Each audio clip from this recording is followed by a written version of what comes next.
جلیو ایتے گلہ ہی کرنی آسان اننا. شاہ ولی اللہ محدث دہلوی لکھیا کہ غار صدیق اکبر نو ایک سپ نہیں لڑیا.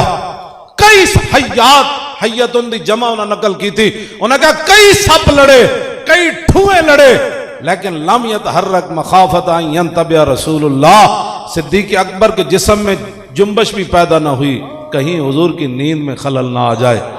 اسے واسطے تھے امام احمد رضا بریلوی تھے بولے, فرماتے ہوتے کہاں خلیل و بنا اور کعبہ و منا, لولاک والے صاحبی سب تیرے گھر کی ہے, اور مولا علی نے واری تیری نیند پر نماز, اور وہ بھی اثر جو سب سے اعلیٰ خطر کی ہے, بلکہ صدیق غار میں جان ان پہ دے چکے, اور حفظ جان تو جان فروز غرر کی ہے. ہاں تو نے انہیں جان دی, انہیں پھیر دی نماز, پر وہ تو کر چکے تھے جو کرنی بشر کی ہے. اور ثابت ہوا کہ جملہ فرائض فرو ہے, اور اصل الاصول بندگی استاج ور کی ہے.